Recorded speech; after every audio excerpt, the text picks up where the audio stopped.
এই লা ইলাহা ইল্লাল্লাহ জিকিরের মধ্যে এই পরিমাণ শক্তি আছে। অনেকে কত কত সুবহানাল্লাহ কত কইলাম, কত লা ইলাহা জিকির কিসি তো আল্লাহ, আপনার বলা হয় নাই তো, আপনার ধ্যান হয় নাই, আপনার খেয়াল হয় নাই, আপনার অর্থ ঠিক হয় নাই।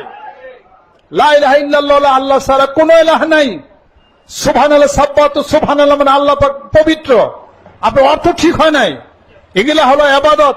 আপনি এই ইবাদত গুলো এমন করে করবেন, আনতা আবুদাল্লাহ কান্নাকা তারাও ফাইন লাম তাকুন তারা ফাইন্নাহু ইয়ারাক। এই জিকির করবেন, নিয়ত করবেন, খেয়াল করবেন, আল্লাহ আমি আল্লাহকে দেখে যেন ডাকি।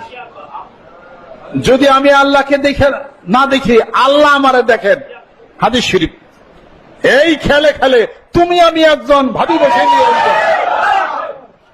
সৃষ্টি স্রষ্টা রুহের আত্মার জগতের খেয়াল উল্লেখ করে আল্লাহ আল্লাহ আল্লাহ আল্লাহ লা ইলাহা ইল্লাল্লাহ মুহাম্মাদুর রাসূলুল্লাহ। খেয়াল করতে হবে, মানে মানে কি খেয়াল করতে হবে? যে আল্লাহ আমার দিকে চাই আছে, আমি আল্লাহর দিকে চাই। আমি আল্লাহকে দেখে দেখি আল্লাহ আমার ডাকের জবাব দেয়, বলে বান্দা কেন তুমি আমাকে ডাকো? এই যে খেয়াল শুরু হইলো, তুমি আমি এই যে খেয়াল শুরু হলো, চালান না কেন? 40 দিন চালান, দেখবেন যে ঘটনা ঘটা শুরু করে দিচ্ছে।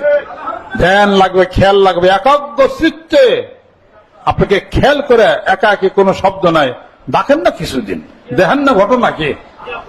এরপরে মুখটা যখন পাশ হয়ে যাবে, ভিতরে যখন আলো আসবে, এই মুখ দিয়ে তখন আগুন জ্বলবে, তখন যেটা বলবেন সেটা হয়ে যাবে।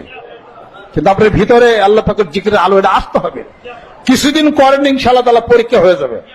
আল্লাহর আশিকের, আল্লাহ পাগলেরা ধ্যান খেয়াল করে আল্লাহ পাকের জিকিরের এই বার্তা গ্রামে গঞ্জে, মাঠে ময়দানে, প্রত্যেকটা মহল্লায়, সব জায়গাতে জিকিরের দাওয়াত পৌঁছে দিতে হবে।